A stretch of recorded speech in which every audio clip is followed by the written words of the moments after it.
been doing some inventories. Oh, he's been doing some inventories in Indy, Mm-hmm. you know. So he's trying to walk in and, work in his trip home in the middle of all that. So it'd be Okay. good to see him and catch up. Cool. Yeah. How long will he be there for?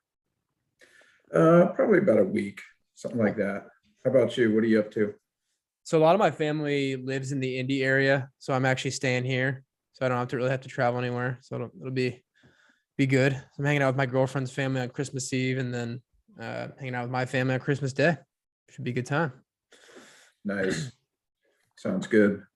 Hopefully Santa Claus is going to be good to you. Yeah, I've been a good boy for the most part. Well, that's good. It's good to know. Yeah. And Art, I'm Colin. Nice to meet you. Hey, Colin, how's it going, man? Good, thanks. So what do you guys do in this venture? So You guys are the interview hosts, obviously. yeah. So it's just us. We got obviously we have the Zoom going, and yeah, we have the questions pulled up here, but I mean, you ultimately have freedom to whatever you want to talk about. And if we get off on a tangent, I mean, it's your interview. So we want to make sure we're talking what you want to talk about. And yeah, like this isn't live or anything. This isn't going out right now or anything, but when we're done, we'll attach like a 2 to 3 minute intro at the beginning of just me and Colin talking. We'll just recap the episode and everything. And then we'll send you that with the intro attached. And then we'll also send you like a show description, like a 1 paragraph kind of describing who you are and like what the interview entailed. And then we're also going to just attach show notes to that. So like what we talked about at like this minute mark to this minute mark, and then you get to review it all. And once you approve of it and give us the green light, we will publish it. So Great. Yep. Yeah, we're appreciative of your time too. We know you're busy guy. Appreciate you coming on, but absolutely good to be here. I appreciate the invite. So it's pretty cool gig that you guys do here. It's fun, it's interesting, and obviously in addition to your day job, right? Right. Yeah. So we're each running our own business, and we've done this since October of 18. So Nice. Been doing it for a while. Yeah, it's a lot of fun. We talked to a lot of interesting people. We've talked to yacht brokers in Miami. We've talked to rappers, American Idol singers. We'll just talk to anyone doing it different, just living on their terms, really. That's great. That's cool. Yeah, it's an interesting crowd to be in. I like it. Yeah. And the whole podcast community is pretty nice too. Like everyone's trying to help each other out. Like, hey, I'll link you up with this person. What equipment are you using for this? So everyone's just trying to feed each other. So good. And your questions were good. I went through them. We can certainly start there, and like you said, go wherever it goes, wherever you guys want to go. So Yeah.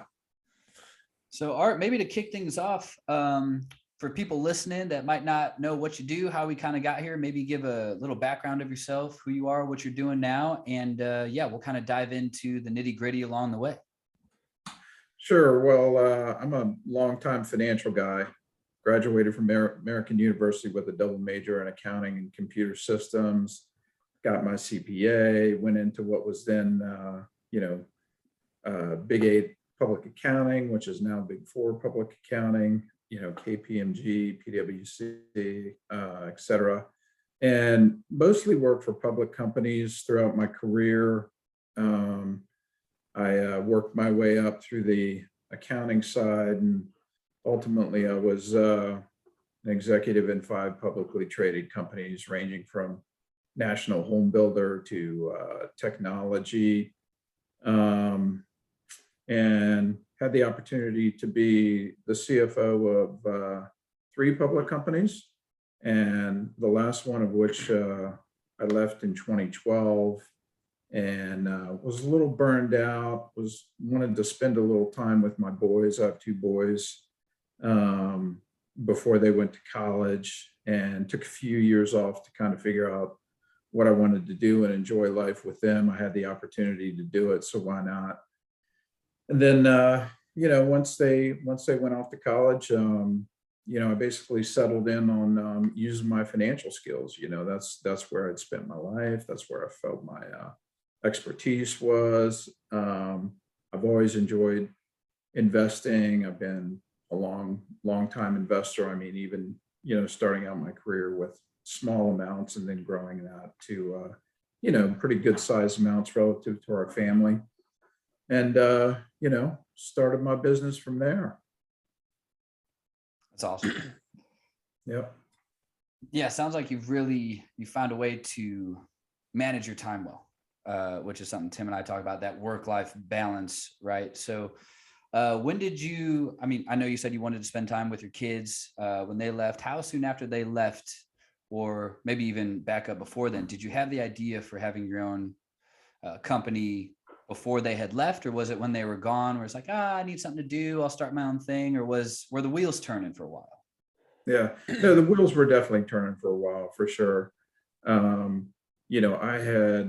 had really worked a lot while, throughout my career. I mean, I invested a lot in, getting to know the businesses, the people, honing my skills. I'm a strong believer in a lifetime of learning. So, I always wanted to, I was always intrigued by running my own business. And, when I was, I got the opportunity to watch my sons play basketball and golf and things like that, and spend some time with them.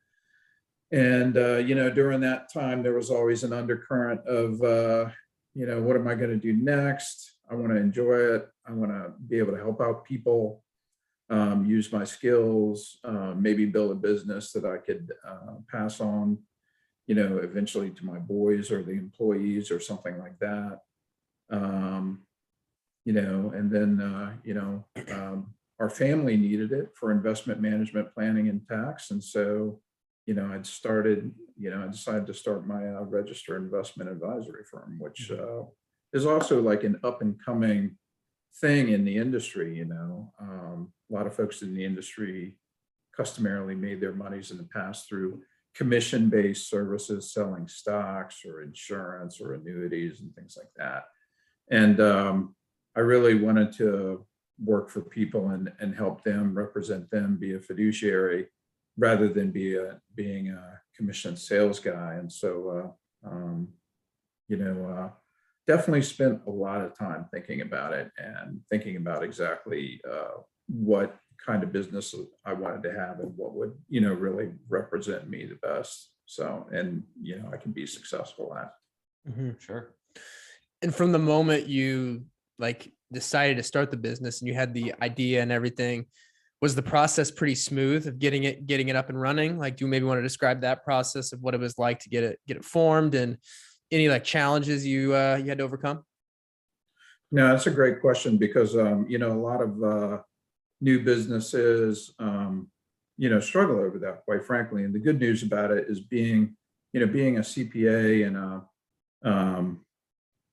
formerly being in a public company and dealing in the tax world and regulatory world and all that, I was okay with it. But it was kind of interesting. I actually called up the state regulator, the regulators who oversee investment advisors, and I just said, hey, I'm a CPA and I want to manage money for other people, do taxes and all that. Can I do that? And he said, well, you have to do a few things first. And so he basically laid out these things that I had to do. I had to pass the Series 65 investment advisor law exam. I had to form my own investment, my registered investment advisory firm. I formed an LLC, sole member LLC. And then I had to do a bunch of filings through FINRA, to satisfy the FINRA requirements, which really, in turn, go through to the state of Virginia.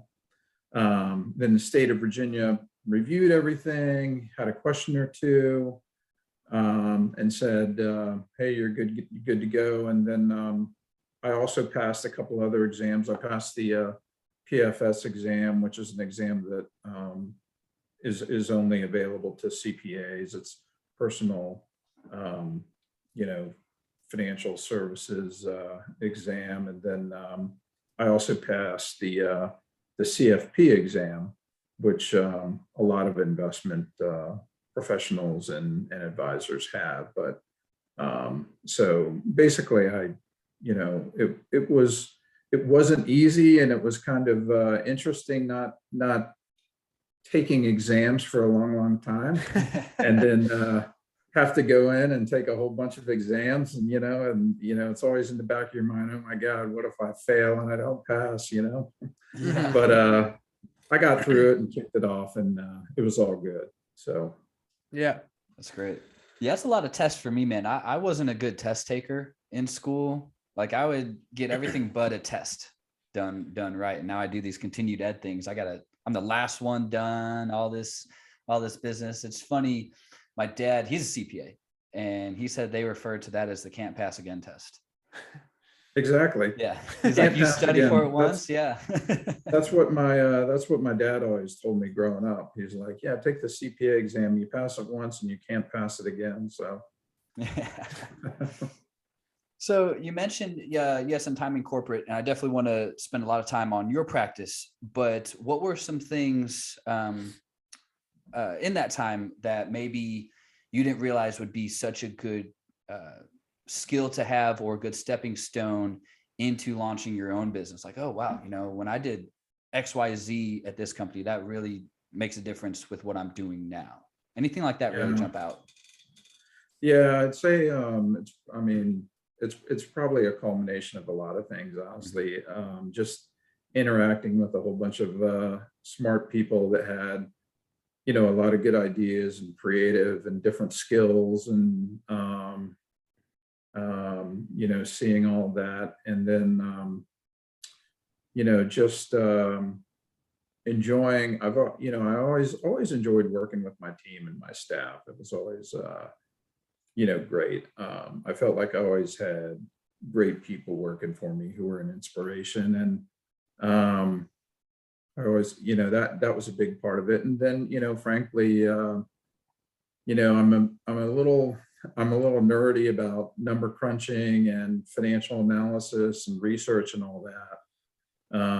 And so, a lot of those skills were developed during my career, and I had the benefit of working with a lot of smart people. So I think all of that really contributed to, helping me be successful at what I do. So Sure. Yeah, definitely. And when you started your business, did you have a team set in place? Like, did you get off the ground and running, like operating on your own? How did that look like, kind of forming your team? And I guess, how big is your team today versus what it was when you started? no, I'm pretty much a sole proprietor right now, because the good thing Okay. about it is you can you can really hone and develop your business when you're starting out as an advisor, because pretty much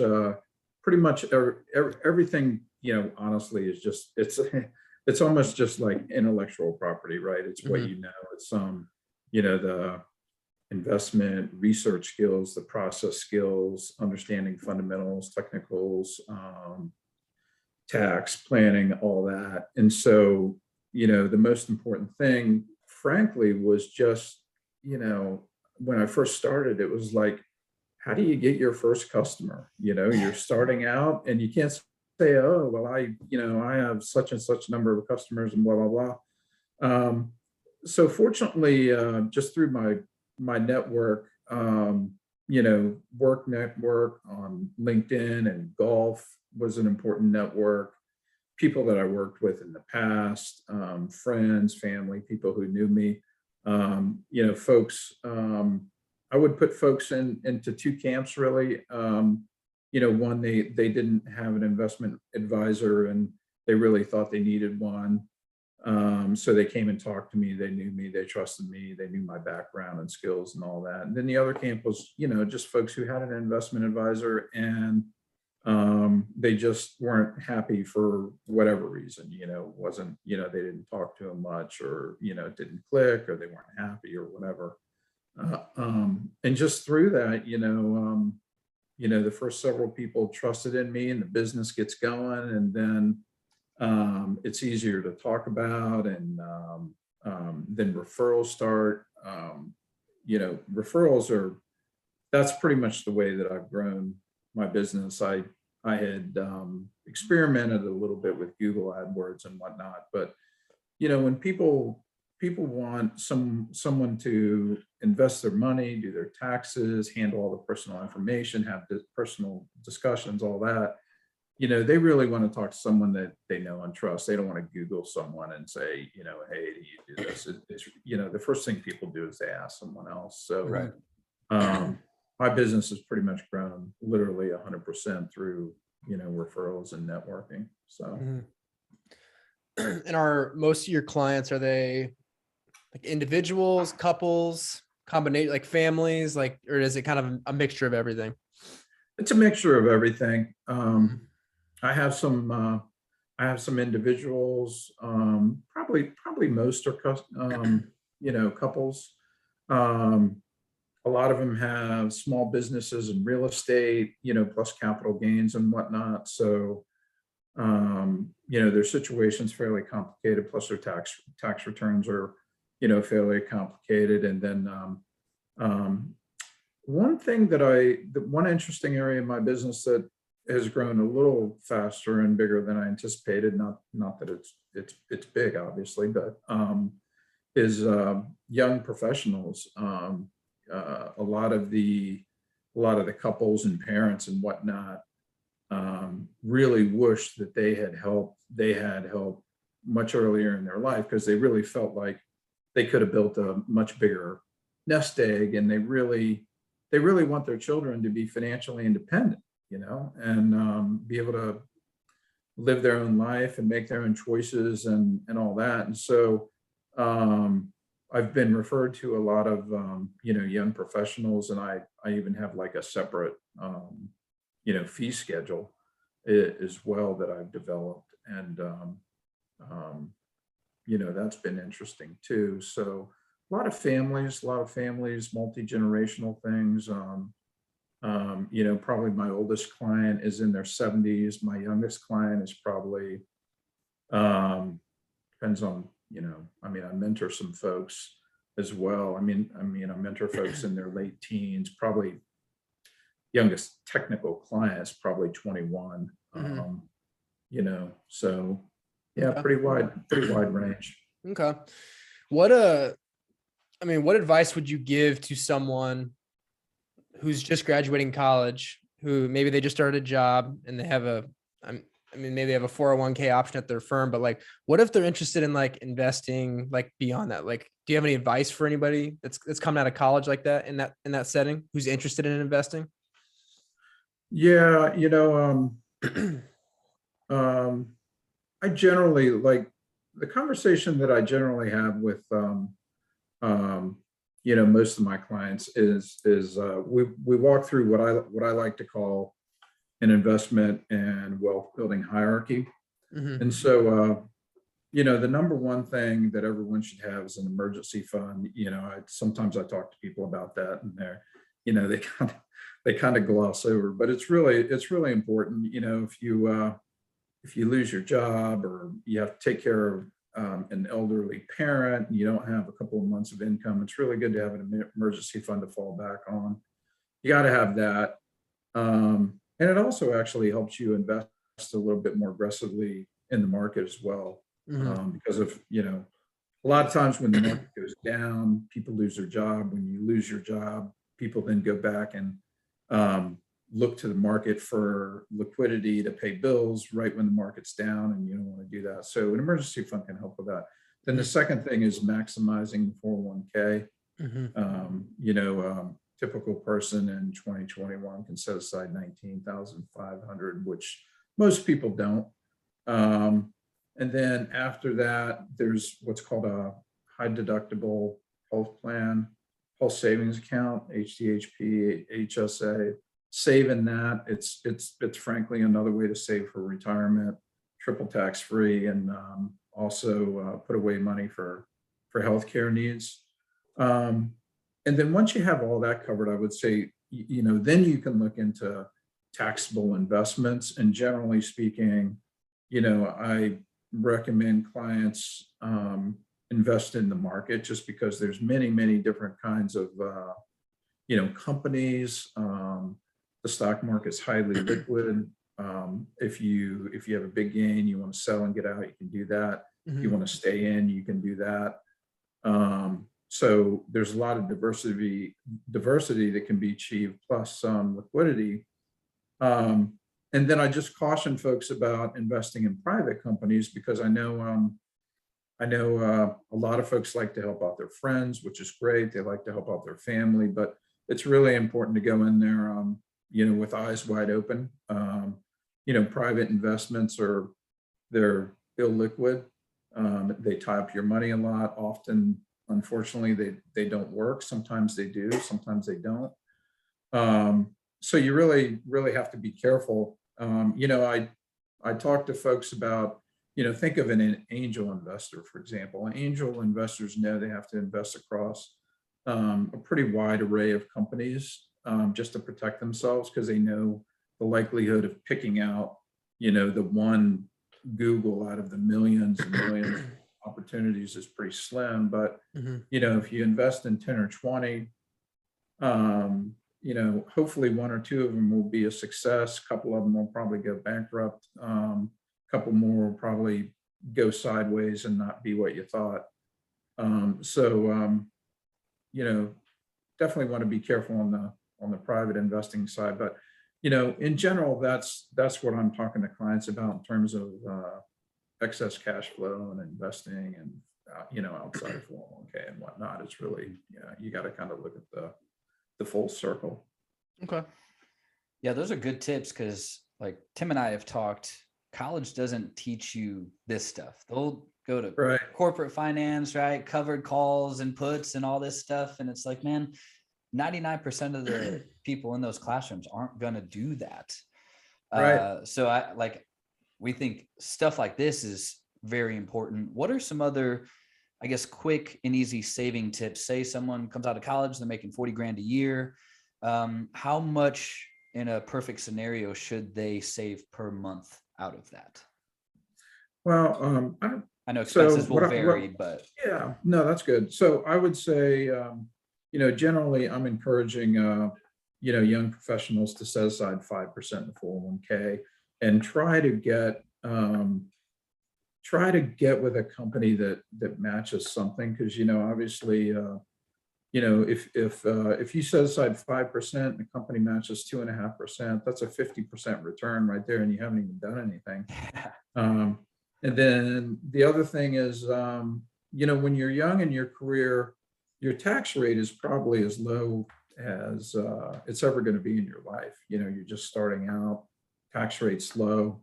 So it's a great time to put your money away in a Roth. Go ahead and pay the tax at today's low tax rates, and set aside, and hopefully you'll have a long, successful career. You'll make a lot of money, retire financially, well and independent, and build that Roth. And, you'll either be able to take it out tax-free, or if you don't need it, you can pass it on to the next generation tax-free. But, I would say, I've done a lot of projections with young folks, and if you do 5% when you're just starting out in your whole life, you're going to do really, really well. And invest it wisely. Don't be, you can invest it in growth stocks and blend, and if you want value and things like that, just don't be irresponsible. Don't try to get rich quick. Just keep plugging away, like you say, monthly, keep plugging away, and keep investing it, and get rich slowly and become financially independent. It's actually not as hard as people think. And the only other thing I'd say, just real quick, is just avoid any kind of debt that's not associated with an asset. Like credit card debt, you go out to a bar, you buy stereos, you buy clothes, this or that, or whatever. I mean, that kills people. And the good news is most of the young people that I work with are incredibly astute about that. They don't run up their credit cards. They're not irresponsible. They're actually very responsible, and it's great. And they're looking to buy assets, like either buy stocks and investments and things like that, or buy your first house. So stay away from debt unless it's like, a mortgage on a house or something like that. So, Cool. And since we're on the investment topic, I don't know if Tim was going to ask this, I might have robbed him, but what are your thoughts investing into cryptocurrencies? Do you get your young, well, I guess. All right, next subject. No, I mean, that is, crypto is just such a tough thing, to be frank with you. I realize, you can't go an hour or two in a day without hearing about it from somewhere, somehow, right? Yeah, right. But I'll give you a couple of my views and thoughts. I can tell you right now, for the last 2 years, probably at least, I know crypto's been around a lot longer than that, but at least for 2 years, I've reached out to clients, on a quarterly basis. And I actually don't have that many that actually want to invest in it. They're interested in it. They want to learn about it. They follow it, but most of them aren't ready to put their toe in the water. But just to give you some views. So when I invest, I have, I'm looking at fundamentals, which is financials, right? It's, revenue and profits and PE ratio, PEG ratio, things like that I can value a company on. And then once I have a handful of companies that I like the fundamentals, I go to technical aspects, which are like, the 50, 100, 200-day moving averages, trend lines, MACD, Bollinger Bands, RSI, to make buy and sell decisions after I get comfortable with the fundamentals. So when I come from that world and I move to cryptocurrency, I'm like, where's my customers? Where's my business? Yeah, Where's there's no my financial cash flow? statements. Where's my revenue? Yeah. Where's my profits? Where's my tech? It's just, it's very, very hard.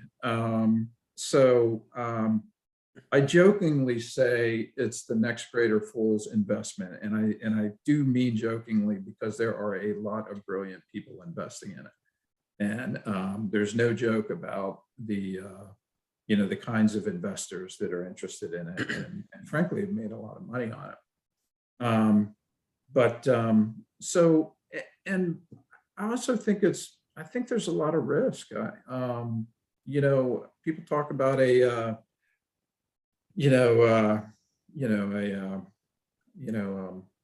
like it's some kind of hedge and other things like that, or it's a store of value. And it's really too volatile for that, and it can go up and down. I mean, you just seen in the month of December, it can go from the low to mid 50, talking about Bitcoin now, low to mid 50s all the way down to the 40s and back up, and it jumps around and trades 24 hours a day and on the weekends. And it's crazy, and it's tough. So there's other risks too, like who knows if huge economies like China want to make their own, or if certain economies want to outlaw it, or it's also got tax problems. Since it's not a currency, you can buy and sell things with the US dollar and not generate gains on the dollar itself. But when you use cryptocurrency to buy something, it generates a tax transaction. So that kind of creates a problem. And like for folks who spend a lot of Bitcoin, every time they spend their Bitcoin, they're creating a tax transaction, and a lot of them don't even realize that, probably. But it's tough. So generally speaking, there's obviously a lot of interest. Since there's no fundamentals for me, I think the only way you can really look at it is technically,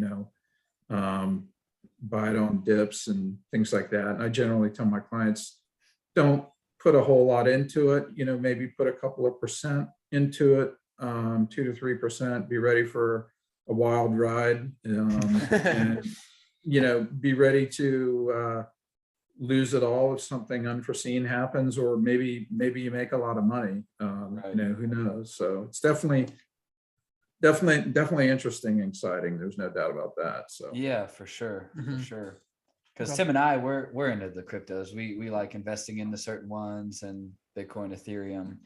Uh, Going off that, then what's kind of your lens looking at the dollar over the next few years, 5 years? Where do you kind of see things going? I know we're seeing crazy prices, inflation, et cetera.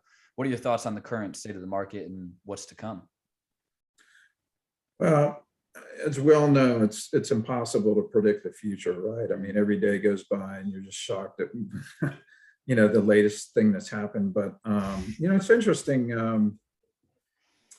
Since my last CFO gig, the dollar has actually strengthened against the euro by probably 25 to 30%. And so, just based on that experience,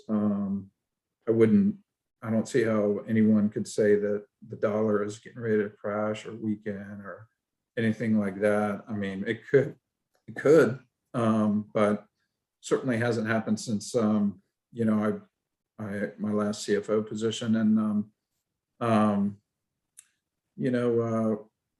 the truth is the US has been printing a lot of money. We've been running massive deficits. We're what, $30 trillion in debt now. I mean, it's unfathomable. So, but that's happened over the last many years. And it's not like this is new. I mean, we've been doing this, it's not new. Could it be that at some point in time, things start to really collapse? Yes. But I think the other, and you talk about inflation, obviously we have inflation now, and you talk about, our Fed has been calling it transitory throughout the year, and everyone else in the market has been saying, no, it's not transitory, it's going to be around for a while. And obviously they were right and the Fed was wrong. And I think the Fed probably has some catch up to do. But I think, when you're talking about currency, it's always relative to other countries. It's not the US in a vacuum. And I think a lot of the other countries are going through the same thing that we are. They're experiencing inflation and they're having to print money and issue debt. So it's a struggle for everyone. So I think a lot of the economies and countries are kind of in parity. And to the extent they're in parity, it's kind of, or close to parity, anyway, as far as what's going on. It's hard to see the US dollar collapsing in that environment, because it would have to collapse in an environment where our economy is doing horrible and inflation is horrible, and relative to the rest of the world that would be doing well, right? That's the only way I think our currency could collapse. And certainly don't see anyone who believes that. And who knows about the inflation? I'm hopeful, because I think our supply chain is actually incredibly talented. There's many aspects to it. There's many people in that business. There's many companies. There's a ton of logistics technology, not only in the US but around the world. So hopefully the supply chain comes back together, and it can meet the surging demand of people just wanting to get out and do things again. Just take a vacation, buy stuff, go out to dinner, do fun things, and hopefully that'll come back around. The one thing, interesting thing I'd say is, I think when people think that inflation is going to end, I think sometimes they think that means it's going to go, prices will go back to where they were. But after a bout of inflation, in order for prices to go back to where they were, that would have to be deflation, right? Right. You can't go up to a certain point and then go back without deflation. So I'm certainly not in the camp that I think prices are going to return. I think, for example, inflation is, like from now until next summer, if inflation slows down to a normal rate and thereafter, I think it'll be inflation at a certain rate. I don't think it's going to go back. So I think anyone who's gotten job increases, paid more for goods and services, I think those prices are going to stay high. They're not going to, reflate. So more, or, decrease. So Sure. we'll see. I'm cautiously optimistic. The U.S. and the world has been through horrible things, from World War I, World War II, nuclear bombs, presidents being shot, cold wars, COVID 2 now with Omicron. So we've been through a lot. So hopefully we'll get through this. Yeah, definitely. Well, it's good analysis. I appreciate your insight on that. I know people who listen to this will probably be wondering the same, like, all right, what's the state of the actual dollar bill? Yeah. Yeah, it's a good question. Mhm. I'm not personally, I'm not fearful of it right now. I am obviously concerned about, the massive amount of debt in the U.S. and the deficits are running and spending money. And I know a lot of people say, well, how can you be concerned about that and not be concerned about the U.S. dollar? And I would just say, trying to predict exactly when that'll happen is extremely difficult. And like I said, you have to predict it at a time when the U.S. goes down the tubes and the rest of the world is fine. And that's a tough scenario to see, but I get it. There's definitely some concern. It's tough. Yeah, cool. I had a question about just the impact of the internet and the availability of information in terms of like your client knowledge. So I guess what I'm trying to ask is like, throughout your career, have you seen like a level of like pre-existing knowledge with the people you work with? Like, because I feel like now, like, we have information at our fingertips about stocks, like investing. We have YouTube. You have millions of people that have their channels that teach investing. Like, do you see a difference in like people's knowledge now who you work with, and has that adapted the way you've done things in your business? Well, there's got to be more knowledge out there, right? I mean, people, there's definitely, like you say, in the past, people would have to read a book from Warren Buffett or something, and then try to apply that somehow. But now there's just many, many, many, many, countless hours of stuff out there. And it's good. It's a good thing. It's not always good. For example, some of it can be biased. They can be trying to sell something that they're into. They could be trying to talk negative about something because they have a short interest. They could be not very intelligent on the topic and talking about stuff that isn't accurate. So while there's a lot of information out there, there's also a lot of misinformation. There's also a lot of bad information. And probably a concern I always have is if someone who is looking to learn, will they be able to differentiate between that? And hopefully they will. I certainly hope so, because I want people to do well. And frankly, the smarter that people are, the better it is for me, because that way we can talk about things and it's more understandable. So I certainly don't fear it in my business. I don't think it's a bad thing. I think in general, what it comes down to is, and I think this is really important for people, is that, if you have a lot of things that you're into, it's really hard to be an expert at all these different things. Like, for example, if you're trying to be the best technologist, trying to take, Zoom, for example, to the next level of security or something like that. It's incredibly difficult to do that. I mean, it's really complicated. You really have to, learn and research and work with other people and work with other technologies. And the same is true for everything. If you're selling something, if you're doing accounting and finance.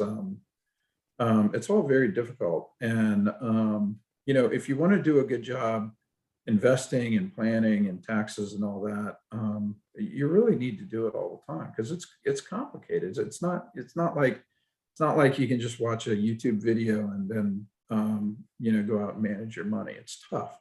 And so most of my clients are, frankly, really smart. They're really good at what they do.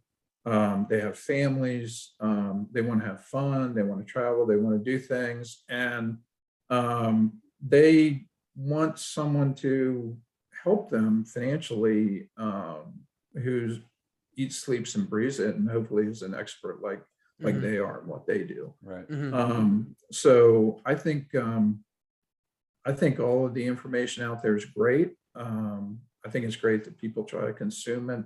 The only thing I would say is just caution people on not believing everything you see and hear, and then just have respect for people's profession. Like if I have a legal problem, I'm not going to try to solve it myself, even though Right. my CPA required me to pass a section on law. I'm going to call my lawyer, because that's what he does. So it's all good. Yeah. Is there anything that you consume, or is there anything that you read consistently, or any outlets that you pay attention to, or how do you, I guess, keep yourself educated in terms of what's going on around you? So as a CPA, I'm required to do 120 hours of continuing profession education every 3 years. I have to do at least 20 hours a year, but 120 every 3 years. So it averages about 40 hours. And then for my CFP, I think I have to do something like 15 hours a year or something like that. And then I have ethics for the CFP, and then I have ethics for my CPA as well. So, and frankly, it's great. I love it because, things are always changing. In the last couple of years, we've had massive tax law changes that affects investments. We've had massive innovation in, technology and companies, which affects, investments that you make, and, growth companies and companies that are being killed by growth companies. So it's a lot to stay on top of, and you got to just keep learning and learning and learning. So, I consume a lot of educational materials. There's a guy, Michael Kissis, that I think is great. He's got, his own website, and he's got a lot of great information for financial advisors and all that. And then, I watch, I hate to admit this, but I watch, like CNBC, all day, all the time when I'm working, just in case, just to stay current on everything. Little Jim Cramer action. Yeah, a little Jim Cramer action. Is he the yeller? Is he the guy who Yeah, yells? yeah, Okay. bald guy. Yeah. Yeah.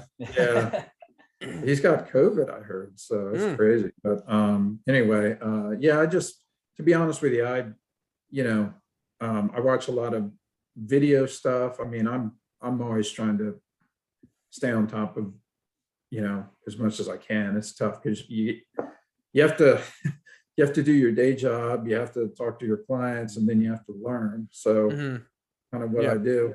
Yeah. Art, have you ever thought of, you're talking about hopefully people can discern what's good information and bad information.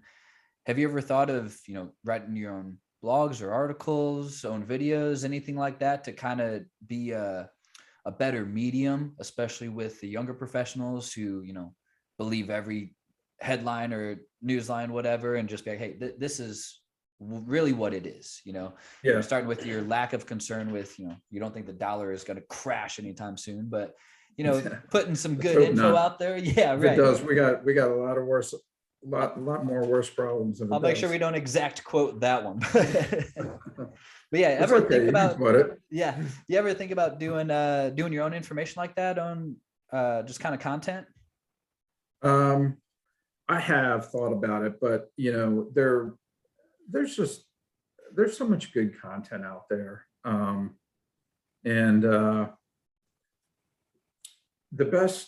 probably the best time for me to spend, frankly, is one-on-one solving and talking about, specific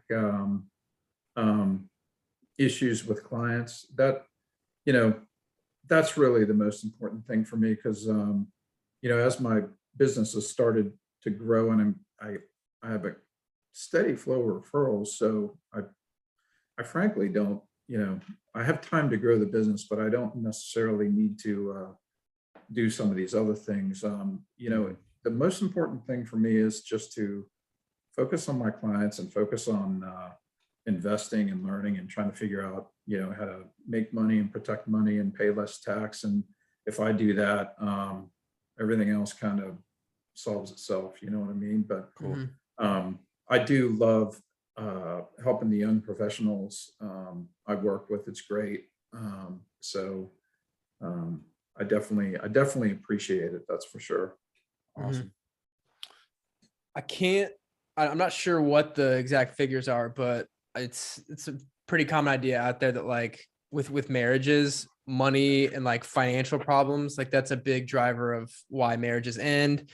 Do you ever find like through your work, like when you work with couples, like do you find that like when they've been able to get back on the right financial track, like you see like from your perspective, even like a great improvement in like people's relationships? And do you ever feel like you're a marriage counselor through your work? That is such an on point question, Tim. I mean, it's just it's so true. Fortunately, I only have a couple of friends who got divorced, and the couple of friends that I can think of, frankly, it was probably financially oriented. It was a total financial mismatch, and they loved each other initially, and it was great, and they grew together. And then once they started, working and having money and spending money, their differences really came out, and it was in those cases they were irreconcilable. And I think you're right. I think that happens a lot. I don't know what the statistic is, but I bet you it's very, very high. Because if someone's trying to be financially responsible and someone else is spending money, it's very, very, very stressful and intense. And people can really get set in their ways. And I have some other clients that are in a good position, and they share the same views, and they haven't been divorced. Now I don't know if that's the only reason, but one of my young clients came to me the other day, and he was in a couple of weeks ago, he was in a serious relationship with his girlfriend, and he wanted to have a conversation with her about her financial habits and saving and investing, and kind of her long-term goals and all that, which I thought was awesome. I mean, it was just great. I think he had seen relationships that were ruined because of it, and it, unfortunately, it didn't go well, unfortunately. But if it's not going to go well, it's better not to go well before you get married, than it is after you get married, right? So I think being financially in tune when you're married, I think it's really, really, really important. It is really, really important, and I really wish more people talked about it. And I think and I tell you, not only is it important for young people, it's really important for old people too, or older people, I should say. Like if people are retiring and they've made their nest egg and all that, they need to be really careful when they get married. It's a lot of people look at it as insensitive and unemotional and things like that, which may be true, but I think when people are talking about it, they're actually doing it with a view towards, saving their marriage, which is an emotional thing, right? So, great question. I think it's really important. People really need to talk and make sure. And if they're different, it doesn't mean they don't have to get married. It just means they go into it. Maybe they keep their money separate. maybe that's the answer. Maybe if they're more inclined to be similar in philosophy and all that, maybe they combine it. And if they're not, maybe they keep it separate. Doesn't mean you don't have to get married. It just means you go into it eyes wide open and do something that'll make your marriage last. Mm-hmm. Yeah. Okay. Smart. It's really good insight. So you had one person who came to you and had a good question. Hey, I want to have this conversation with a girl he wanted to be in a relationship with. How can people, when they're seeking out a financial advisor, first make sure they pick the right one, but then also make sure that they help the financial advisor help them to the best of their ability? Like where do you see people really go wrong where it makes the job of the advisor harder to help that person? Yeah, I think that's a great question too. Great two questions actually. So, in terms of looking for an advisor, like we were talking about earlier, I definitely think people reach out to people that they trust and they trust their opinion and they trust them to ask, who would you recommend for an advisor? Because, it's a very sensitive thing. Financial stuff can be very, very, very sensitive for whatever the reason, whether or not you're looking for help because things are bad, or if you're looking for help because you're doing well and you want to, properly managed. I think people should interview a few and they should understand, try to understand what their qualifications are, understand the difference between the qualifications. Like, I think one of my clear competitive advantages, not to make another, shameless plug for my business, but Plug away, man. This is all about you. the fact that the fact that I'm a CPA and a CFP, and I see 360-degree full circle. I make financial recommendations and investment recommendations and all that, and it all comes back to the tax return every year, and I see it and have to live with it.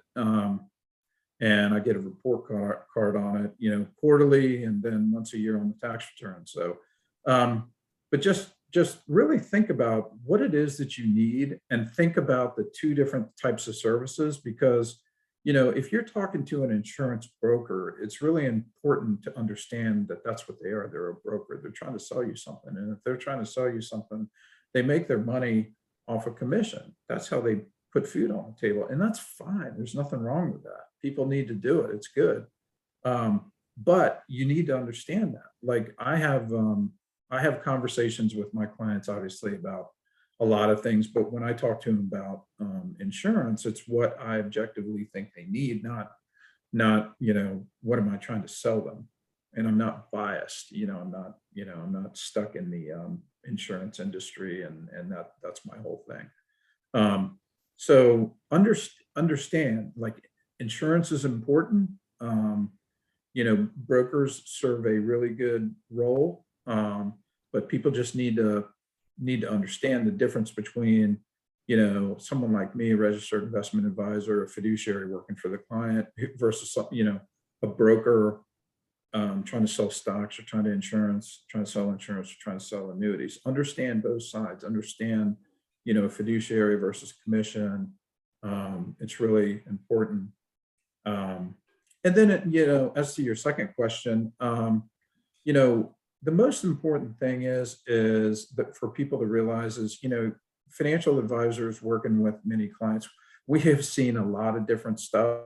So, and we are here to help. I want to help people, whether, like I said, whether someone's in a bad situation and they need help out of it, or they're in a great situation and they just want to keep making money while I take care of the investments and taxes. Either way is fine, but just open up and tell them what's on your mind, tell them what your goals are, tell them what you're scared of, tell them what you'd like to do. If you have debt, tell them all the debt, don't hide anything, because, financial advisors try to make recommendations based on what they see and the analysis that they do. And if you withhold information, there could be something there that will alter their opinions or the advice. So do your homework on who you talk to, and once you select someone, make sure you trust them so that you can really open up and share with them and let them help you with their knowledge and their experience. Yep. Fantastic.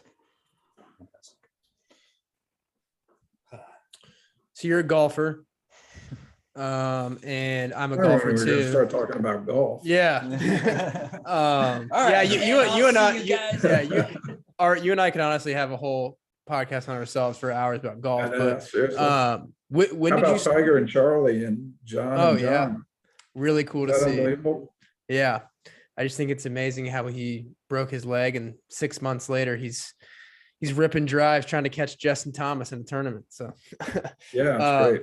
yeah, it was really cool to see. But yeah, when did you start? When did you pick up golf? And I know you said you've gotten a lot of clients from networking out there. Like, what's golf's impact on your life, and I guess any lessons that you've learned from it? Because I'm sure there's a lot to learn.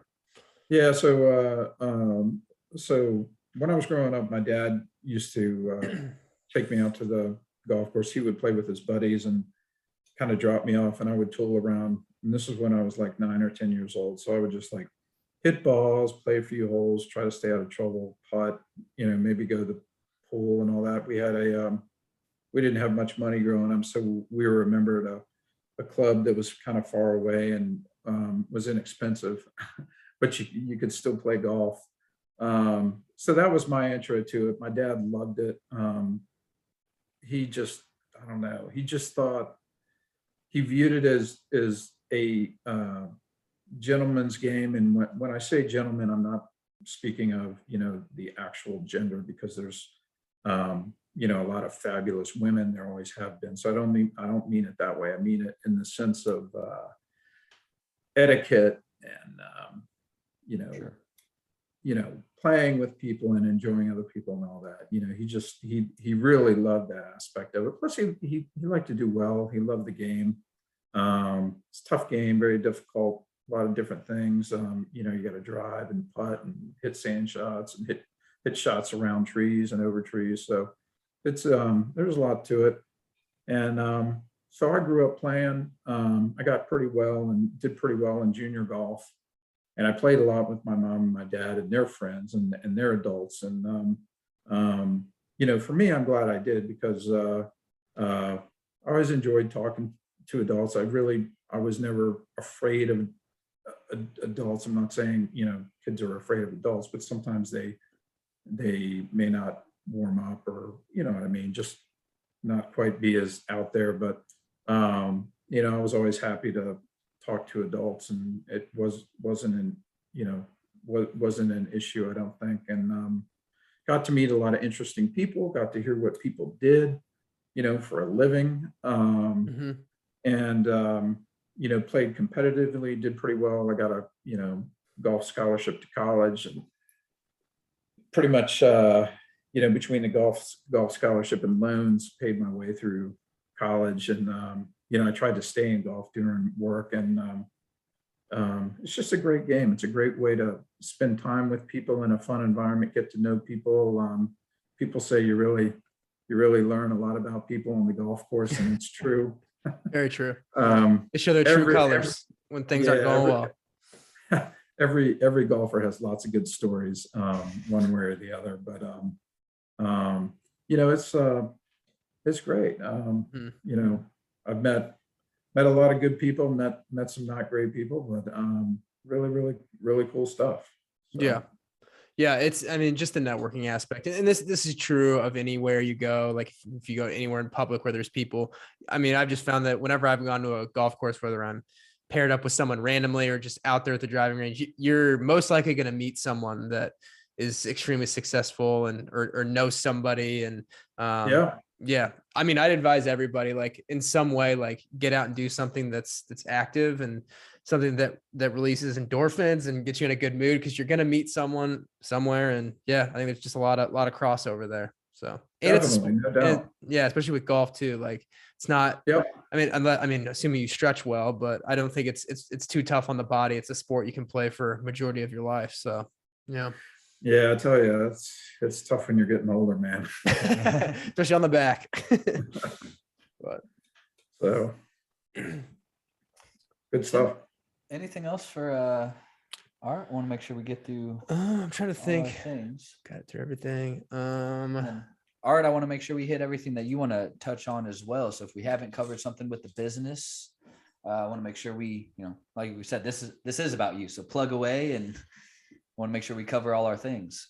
Yeah, I'm I good think with my I think questions. it's been great. I think you guys have done great. You've asked, I mean, a lot of great questions, insightful questions. Love it. It's good stuff. Thank you. Awesome. Yeah. Thank you. We always end on we have like our question we always end every interview on.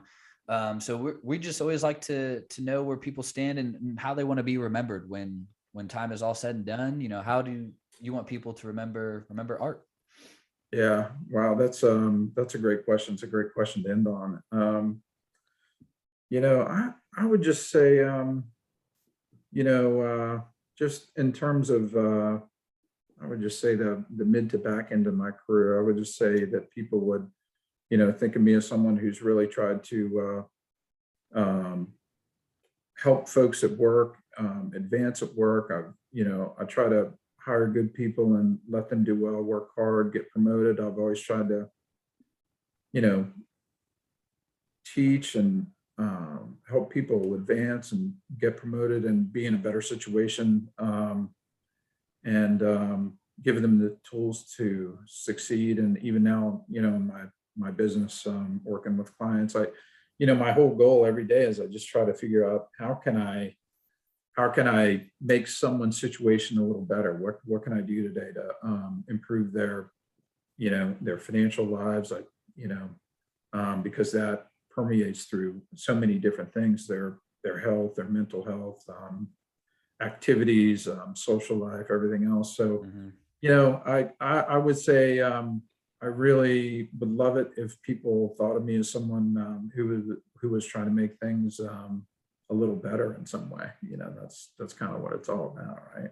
Mhm. Love it. Yeah, you've definitely done that Love it. today on our podcast. Yeah. I'm sure people who listen to this, they're going to learn a thing or two from you. So again, we appreciate your time. 100%. Great.